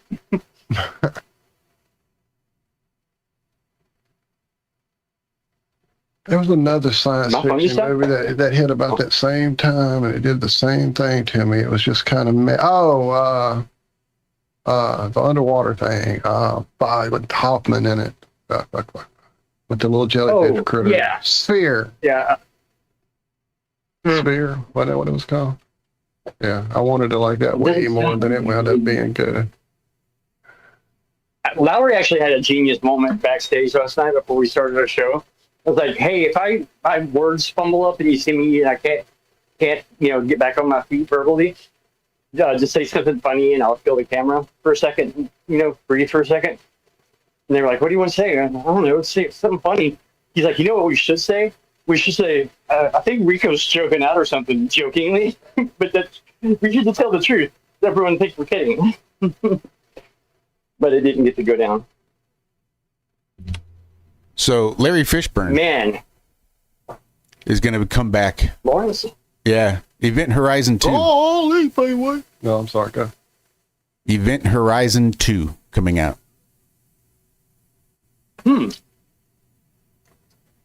Seems like I knew there was one of those space horror movies coming back with a sequel. I couldn't remember if it was Event Horizon or The Sphere. But it is Event Horizon. You know what I need to watch to get people to shut up about Rico? This is still your movie of the year. It's called Weapons. Everyone's trying to get me to watch the movie called Weapons. Have you heard of this yet? I have, and I haven't watched it yet. I don't know if I don't know. I don't know why I'm so reluctant to watch it, but I don't want to watch it. But I do want to watch it. Because people are like, if you're a conspiracy guy, you're going to love this. So you kind of already hate the assumption that. Yeah, that's probably a lot of it. Yep. Isn't like a whole classroom go missing there? I don't even know the plot. Real quick, 1 second. What's going on, Laura? Apparently something exploded near her. Laura, you do live in an interesting area. Yeah, there you go, Regina. I think the same thing. It didn't explode, it stroked out. Southern California, that explains it all. Never mind. Where you at, Andrew?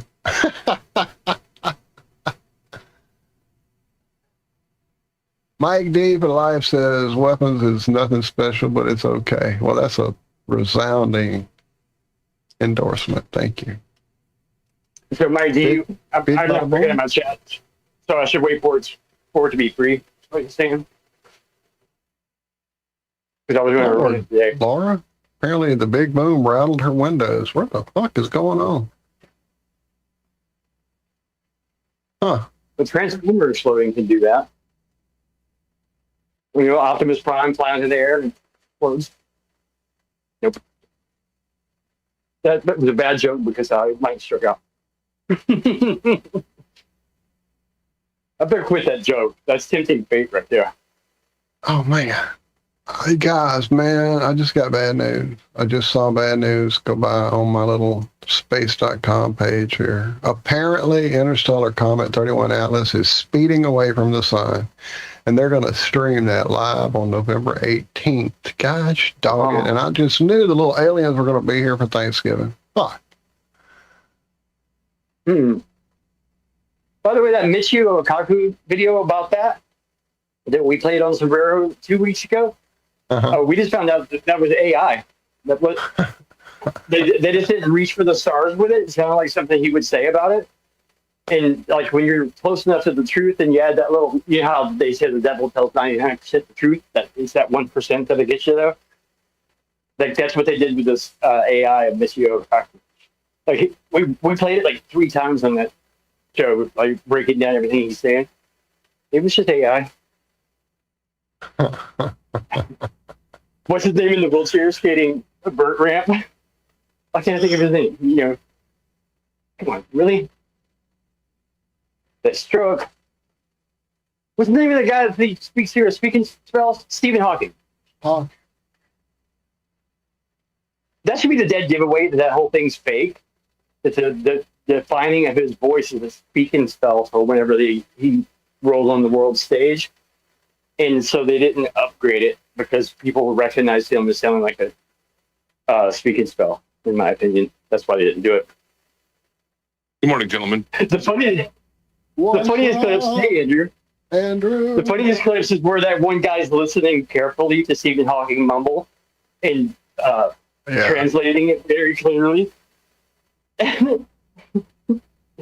Well, I'm going to be working I'm probably not going to get to sleep until I start work, but if you summon the Andrew will appear sometime. We've met you up a few times. Yeah, so anyways, yeah, that's one of the things I was actually going to call in and try to talk about in regards to this Atlas bunch of bullshit nonsense. Yeah, like, oh, yeah, everyone's super scared. And then all of a sudden it's like, oh, no, don't worry about it anymore. It's going to go like just right past the sun. And it's like, okay, fucking idiots. Well, did you hear us say that that whole thing's AI that we were playing on Sombrero? Of Michio Well, you're AI. Well, that's true. You know what? That's pretty funny, but try to convince someone else that once you realize that you're not AI, you start realizing the more you try to convince them, the more you sound like you're AI. Well, that's the issue. As soon as you say to someone that, as soon as you accuse them of being crazy, it's almost impossible for them to prove that they're not crazy. Right. It goes into the whole movie of like Patch Adams. Not sure if you ever saw that with Robin Williams. But the other reason I was just chiming in for a moment is, there's Vince Gilligan. He's the producer and creator of Breaking Bad and Better Call Saul. Yeah. And he did. Oh, really? The Twilight Zone like thing? Come on. Oh my God. So the newest show he just put out is called Pluribus, and it has Rhea Seehorn in it. She's the actress that played Kim in Better Call Saul, and it has nothing to do with either one of those shows. But it's fucking good. It's more of a psychological thriller than anything. It's fucking The X-Files. Sorry, the X-Files was where Vince Gilligan got really big when he did Breaking Bad. All right. I'm just saying, Pluribus. No. Just watch Pluribus. It's going to be very different, and I had to watch the first episode a couple times, and I was like, what the flying fuck? It's a psychological thriller. say that. I don't usually like those kind of shows, but this is well worth it. That's all I have to say for the time being. All right. Well, what channel? And you're saying Pluribus? Well, okay. On the back of a U.S. coin, it says E pluribus unum. So it's spelled the same way. Okay. Pluribus. Okay. Cool. Okay. So pluribus. I mean, just type in Vince Gilligan and his name will pop up. Or Rhea Seahorn. She's the one. She's like the main actress in it, and it'll come up pretty quickly. Yeah, she is. Yeah. And yeah, that's and Walt doesn't like spoilers, so I am not going to spoil anything. Yeah, but it's definitely. Hey, Walt, did you make that noise because I'm wrong about Miss Gilligan and X-Files? Oh wait, what happened? Well, someone was going when I was saying Vince Gilligan got to start with X-Files or got. I mean, I know he did produce a few episodes and write a few episodes, but to me, that's always Carter's gig. That was. Oh, that's right. To me. Yeah. That's who always. I mean, I know that's. You're right. That is where Gilligan got his start. I didn't mean to imply he didn't start there. I just meant, or his fame reached there, or whatever. It was just, to me, that was always. What's his first name? Chris Carter. God damn it. Uh-huh. Yeah, my guitarist is named in Tom Tokyo's first Carter. That's why I know. Yeah. But he directed Walter White. Oh yeah, he definitely. To me, X-Files, it's all he's. I've got a book he wrote. I've got a book called Wanna Cook that he wrote that I read twice because I love that show. So yeah, I know he's the shit. I just didn't like. To me, I don't. That's where I started associating him, not with X-Files, just because that was Chris Carter's gig. And plus, I truly got off the X-Files train pretty early on. Probably by the second season, I was like, oh, so this is just going to be Monster of the Week. We're not really going to do any kind of whatever, So I kind of didn't watch it as consistently after the first season. And I'm pretty sure he didn't really kick off until the second or third season. Let me go see. I'm talking shit. I'm probably wrong. He probably was co-creator. X-Files got more Twin Peaks-esque. Twin Peaksy? Nope. I guess I appreciated X-Files more as a concept than an actual show. Go ahead. Sorry. I'm trying to co-created the X-Files spin-off series. What the fuck? Oh, The Lone Gunman. I forgot that was even a fucking show. See, I forgot that even existed. Hepatitis? Hepatitis?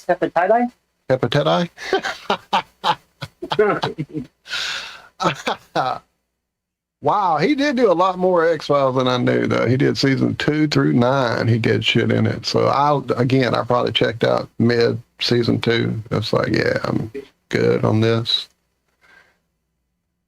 I gave myself a mental high five. Only there was a little paralysis, so I missed. Too soon?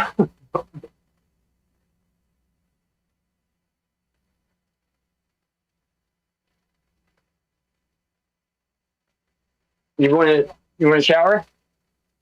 I mean, I'm always down for a shower. I thought you were talking young. Hopefully it's the right person. Is there twerking involved? 6. That's almost 6, is it? That's 5:45. I thought you were talking to him. I wasn't talking to anybody. Oh, wow. Sure, it's almost a 5:45. When the fuck did that happen? I'm not way off. It's a 4:06. I'm about to go outside. Okay, can I have a cigarette? I thought you were offering me one. I was like, hey, not pretty nice to me. Okay, I did it. Never mind. Sorry, I muted you.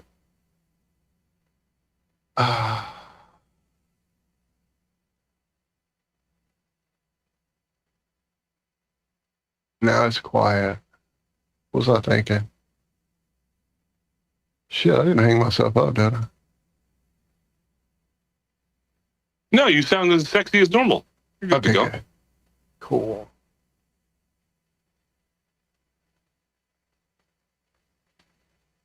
So apparently with that whole fake China asking permission to shoot a satellite because they might hit another satellite, that whole fake bullshit news they fed us a couple of weeks ago, because of that, now that's their new push, is they're going to imply that suddenly they have to be aware of where other things are in this conglomeration of fucking bullshit that they say is orbiting a ball in space. Because I do see a side note over here to the side of that story about the moon, where now they're saying with more moon missions on the horizon, avoiding crowding and collisions will be a growing challenge. Never was a problem before when you were shooting shit up into the sky willy-nilly. Of course, you never were shooting shit up into the sky. Now, were you? You were shooting shit downrange. Because I was 8 going, where is downrange going? What does that mean? Because space is up there, not over there. Over there is an ocean. Oh, never mind. I think I just figured it out. It's one thing after another. I wouldn't be surprised if Jaren is going to be one of their new correspondent experts coming up with this kind of stuff. Well, I was a flat earther, but then I went to Antarctica and everything changed in 10 hours. But go to space.com right now. I can just pull it up too, but I just refreshed the page and the caption of the main subject, you know, like the big one, is how the sun threatens your nuts. Inside the $100 million solar storm peanut problem.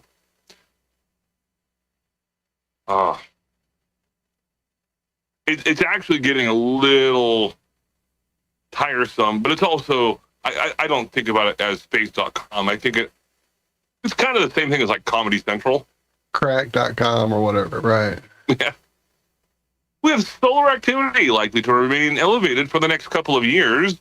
More powerful magnetic storm events are possible. The Northern Lights may grab the headlines, but it's the invisible GPS turbulence that could disrupt our technological world and determine the fate of your next peanut butter sandwich. I kid you not, I'm reading this off of space.com. I've never read it before until just now. Charged particles hurled towards the Earth from the sun can trigger geomagnetic storms that light up the sky with brilliant northern lights, but they can also quietly interfere with the satellites and GPS signals our modern world relies on. Space weather can ground airline flights, cancel rocket launches, distort radio signals, confuse navigation systems, and, as in May 2024, even cause farmers' tractors to act like they are demon-possessed. What the fuck? How many commas can you use in a sentence? That should be illegal. What the fuck? Yeah. Act as if their tractors are demon-possessed? I gotta click on this shit. Uh-oh. Well, because everything's run by GPS, so they don't like to have farmers wasting their time sitting in the tractor. So they get these basically automatic robot tractors that just drive their fields, but it's all programmed through the GPS, so it knows where it is at all times. So if that goes haywire, it's not going to know where it is or where it needs to go next. Oh, it's like a Roomba that's going on a low battery power. Exactly. Yep. Like it's demon possessed. So I clicked on the hyperlink. It says modern day farming is a high-tech operation highly dependent upon on GPS guided tractors, revolutionizing the way crops are planted, fertilizing and harvesting. But on May 10th, 2024, that system came under attack, not from mechanical failure or sophisticated hackers, but from the sun itself. On that day, the sun unleashed its largest geomagnetic storm in decades.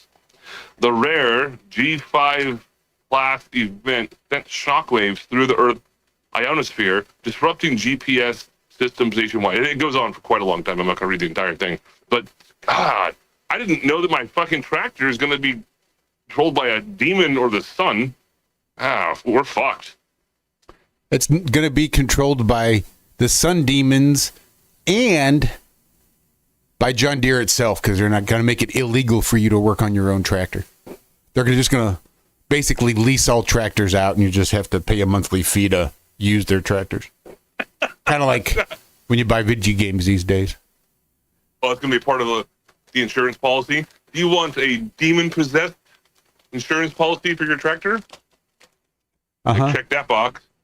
So it is $100 a month. Not a big deal. Well, Solomon's Key is a catalog, and you can just have them inscribe whichever particular demons. Whatchamacallit? What do they call those? Sigils. Sigils. Thank you. They'll just inscribe it right there on the tractor for you.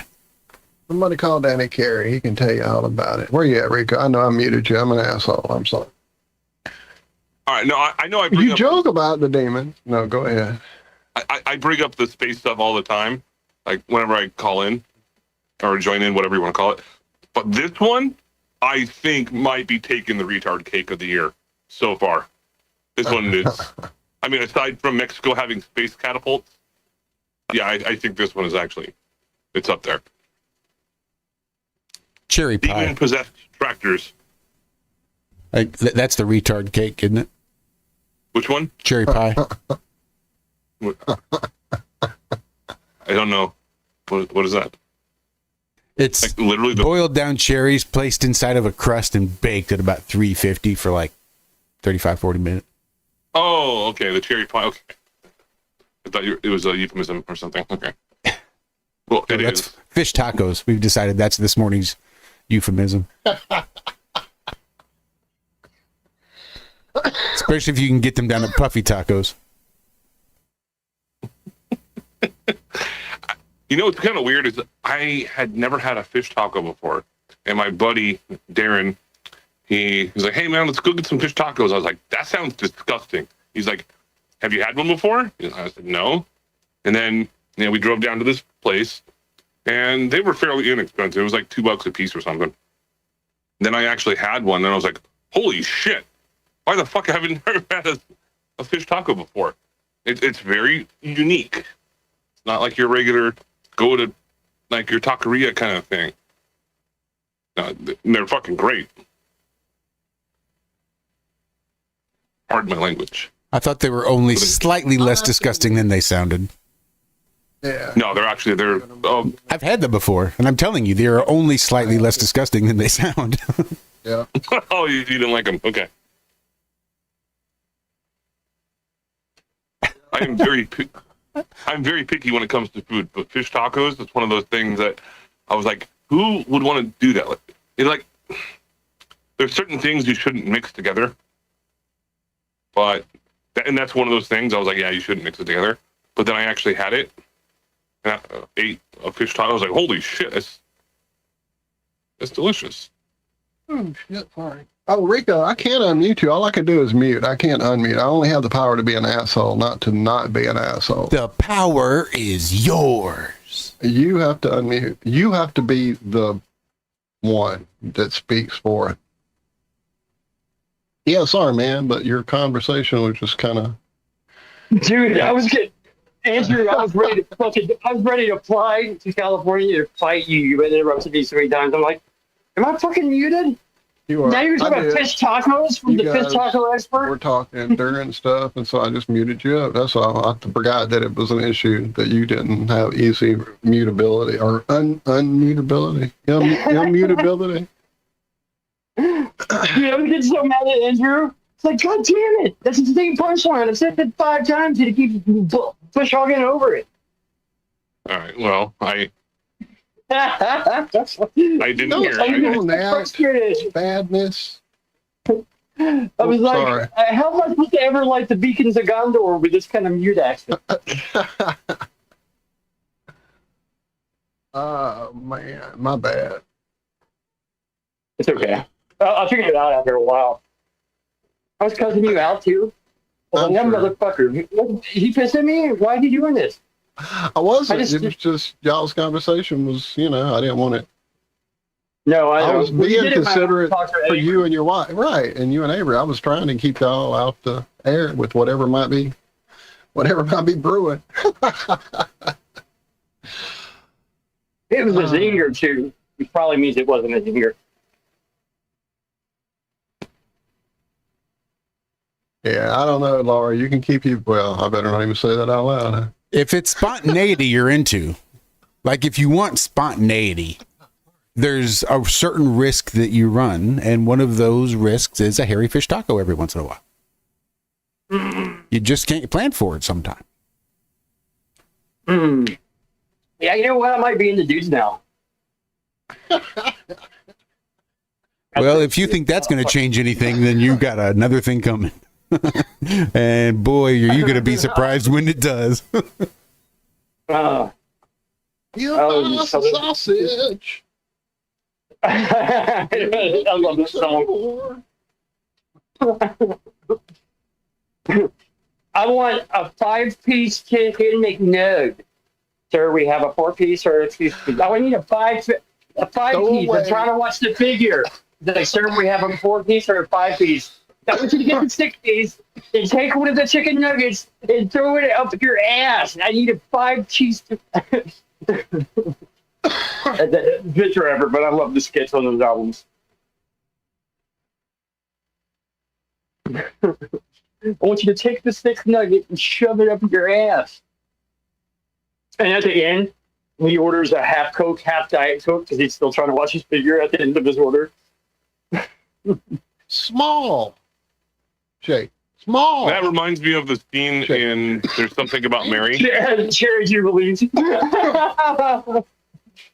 What scene? The part when Ben Stiller picks up the hitchhiker, which is You can't do it in 8 minutes. 8 minute abs? Or no, he goes the other way. Comes up with 5-minute abs. No. Meanwhile, he's a fucking... No, it's how... What sells it is how long it takes him to get a noise out. He gets so frustrated with the idea of 1 less minute.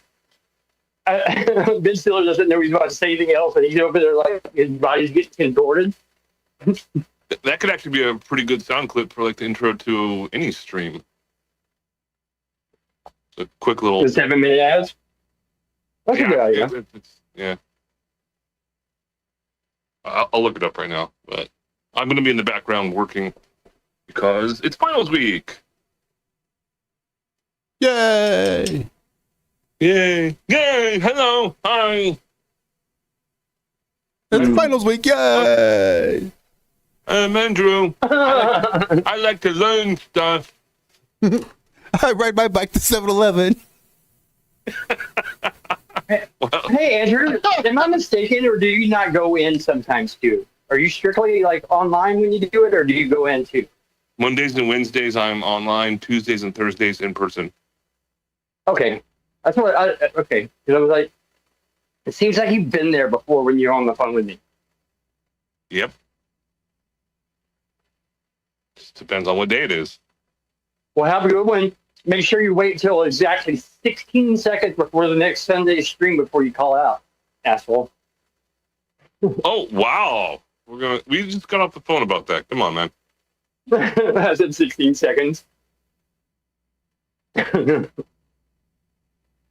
you working a second job right now, or is that just finals work that's got you so covered up? It's finals week. It's week 6 of our module. So, anyways, it's not our stream, so it's only 2 minutes to go. I'm gonna go on mute. You say that every time I'm on here, like I don't already get that I'm hogging their stream. It's not ours, Rico. You're AI. I'm sorry, I don't know what I did. I need sleep. Andrew does too. Andrew's been one of the long hours. And what Andrew doesn't understand, the only thing better than dead silence around here is having somebody else do all the talking.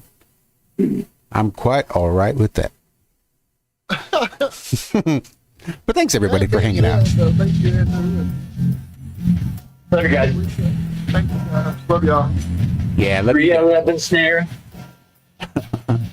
311 we will see you guys back here on Wednesday morning for more of the IRONWORX. Still be Zackless, though, we anticipate. So until then, be good, be well, do good, do it well. We love you. Bye-bye.